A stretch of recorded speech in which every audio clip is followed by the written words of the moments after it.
Uy, kamusta ga? Yan. Ito na naman tayo.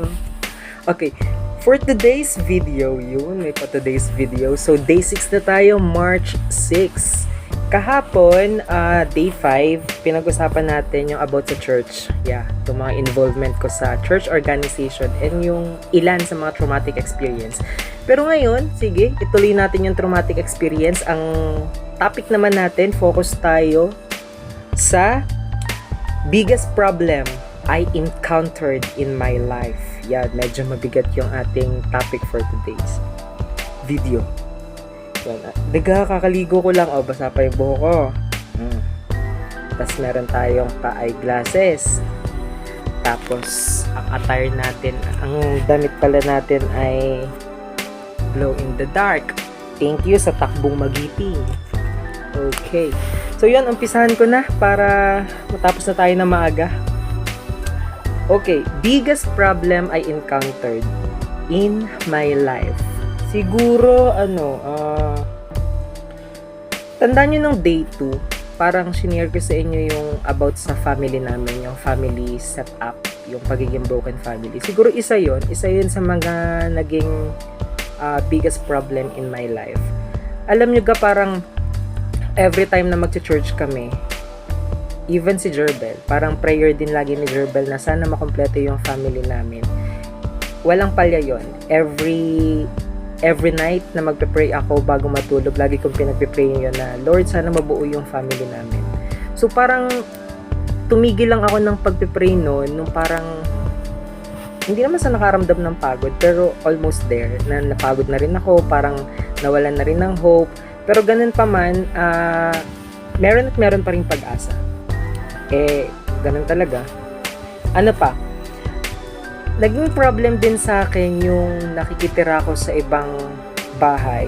Yun, parang naging malaking adjustment din sa akin yung nagstay ako sa isang bahay. Although, advantage din kasi yung mga natigilan ko na bahay, malaki talaga yung itulong nila sa akin.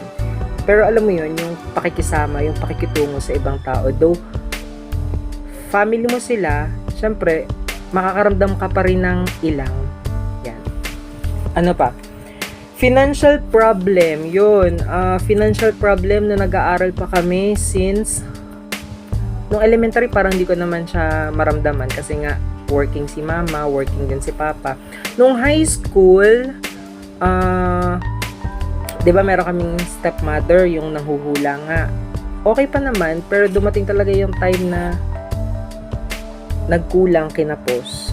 Yan, mahirap kumbaga parang ang haba na ng listahan ng mga bayarin sa school, yung mga kailangan gawing project, ayan. Tapos yun, mahirap din yung pagiging working student.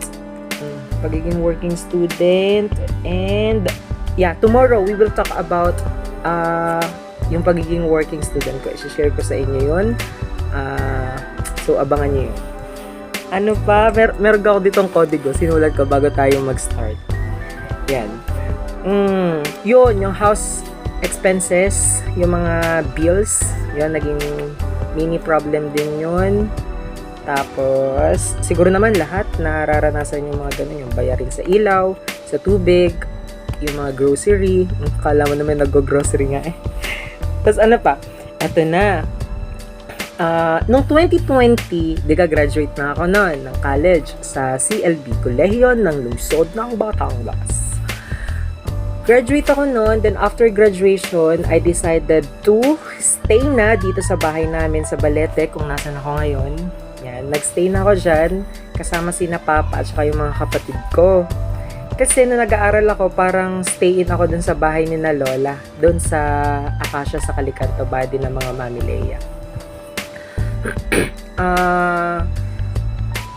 Itong bahay namin hindi pa to ganto. Kumbaga, ang daming tumutulo. Pag umuulan, ang daming palanggana na nakaabang. Oo, binabaha kami noon. Tapos sobrang daming putik, sobrang daming mga daga, ipis. Yung parang malapit na siya sa pagiging squatter. O, nakakaawa yung kalagayan ng bahay nung nagstay ako dito. Pero kahit ganun, at least kasama pa rin ang papa, yung mga kapatid ko, yung pamangkin ko, yung bayaw ko, si Efren, dati yan. So yun, mahirap. Ano pa? Then nung 2020, kung hindi ako nagkakamali, parang doon din yung time na nagkasakit ata si ate. Yun, every time na mag-Holy Week, nagkakasakit siya. And we're still praying na this coming Holy Week talaga ay fully recover na si ate dun sa sakit niya. Yun, yung ate Giselle ko, may diagnosis sa kanya. Nagkasakit siya and hopefully, fully recover na si ate. Yan, awa naman ng Diyos, meron siyang monthly check-up, controlled naman yung diagnosis sa kanya. Then ano pa, 2021, si Papa naman yung na-diagnose. Pero may prior diagnosis sa kanya na kidney disease. But 2021, yung kidney disease naging chronic kidney disease. Yan, naging chronic kidney disease na siya. Kasi sobrang taas ng creatinine ni Papa. Siguro gawa ako ng content din na parang nakafocus lang din dun sa story about kay Papa para detail talaga ano pa yung mga pinagdaanan namin na nagkasakit siya. Tapos so 2021 yon, diagnosis na chronic kidney disease. Then 2022, ito siguro isa sa mga mabigat o masasabi ko rin na traumatic year in my life so far. Sana naman wag nang maulit. Ang 2022. Sa 2022, doon ko talaga masasabi na ito yung pinakamabigat na taon para sa akin. And ito yung taon na ayoko nang balikan. Why? Unang-una, nagkaroon ako ng conflict sa schedule ko para mag-review. Oo, mag-review for my board exam. Yung licensure examination for teacher. Kasi parang nagkakaroon ako ng problem sa schedule ko sa pagre-review. May time na online yun, then face-to-face. And then, padalawa, ang bigat-bigat ng pakiramdam ng puso ko kasi on and off kami nung ex-girlfriend ko ngayon. Ano pa? Yun, parang nagkasakit din si ate ulit nung taon na yun. Parang nag-overlap yung mga problema, nagpatong-patong. And then 2022, nagda-dialysis ang papa. Yan, dialysis patient ang papa noon. Then parang kaka-recover lang natin nun sa pandemic nung taon na yon. Sobrang hirap, sobrang bigat sa pakiramdam ng 2022. Ano pa? Dumating din yung time na kailangan naming isang laitong bahay. Karagdagan sa gastos ng papa, pambili ng kanyang mga gamot, yung mga maintenance for his operation, yung dito yung IJ catheter niya dito, then fistula sa braso. Yun, syempre inoperahan si papa, kailangan ng pera, then yung continuation ng kanyang dialysis. Yun, first time ko maka-encounter ng mamatayan ng mahal sa buhay noong April 2, 2022. Sobrang sakit sa feeling noon kasi April 2, nasa Tingloy ako noon. Uma-attend ako ng World Single Congress online. At the same time, nag-focus ako sa review ko. And pinag-pray over ko din si Papa dun sa banal na cruise sa may Tingloy. Then, meron akong na-receive na mga message sa messenger ko na nagsasabi na condolence, sorry for his loss. And nung time na yun, parang nabigla din ako. Nabigla ako kasi nasa momentum ako ng pagdarasal ng Station of the Cross. Yan, kasama yung kaibigan ko sa Tingloy. And nag-notif sa phone ko na wala na nga ang papa, pero pinipigilan kong umiyak kasi nga nandun ako sa momentum na nagdarasal ako ng Station of the Cross. Parang ini-ignore ko lang muna. Ini-ignore ko, ayoko munang ma-absorb, parang hindi ako naniniwala na wala pa ang papa that time. And then, after naming makaakyat dun sa tuktok, dun sa banal na krus, kung saan dun ko nga pinag-pray over yung pagpasa ko sa board exam, then yung fast recovery ng papa ko, o yung sana gumaling na siya. Kasi may time na parang ilang beses ka lang magda-dialysis, then magaling ka na, parang makaka-recover ka na talaga. yun, and yun yung pinag-pray ko talaga kasi nga hindi madali ang sitwasyon ng taong dinadialysis, napakahirap. So yun, then nung gabi nagsend na ng picture sa messenger ko yung kapatid ko, yung bunso kong kapatid na nakaburol na. So iyak talaga ako nun sa kwarto, solo ako nun sa kwarto. Sobrang bigat, sobrang sama sa pakiramdam.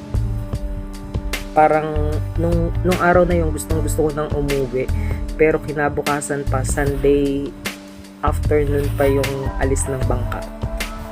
Kaya yun, ano pa, 2023, yun nga, parang naisangla ang bahay namin noong 2022. So 2023 medyo naging mabigat yung aming pagbabudget ng pera kasi kailangan namin mabawi yung bahay. Yung mga kapatid ko, my mother, we decided to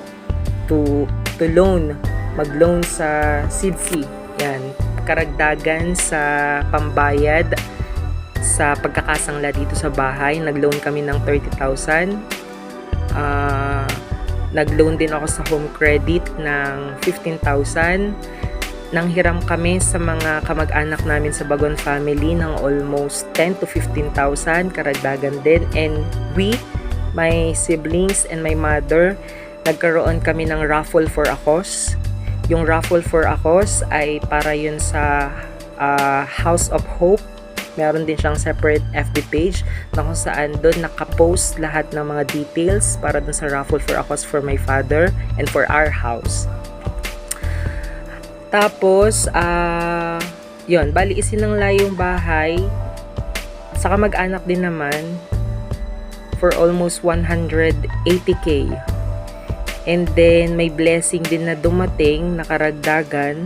Kaya natubos talaga namin yung bahay. And, yun, thankful kami sa mga taong tumulong talaga. Then yun, from those challenges na nalampasan ko, parang mas pinalakas kami, mas pinatibay kami, at mas pinagkaisa kami ng mga problemang pinagdaanan namin. Lalo kaming 4 na magkakapatid. Kumbaga, naging solid yung samahan namin nang dahil dun sa mga pagsubok na yun.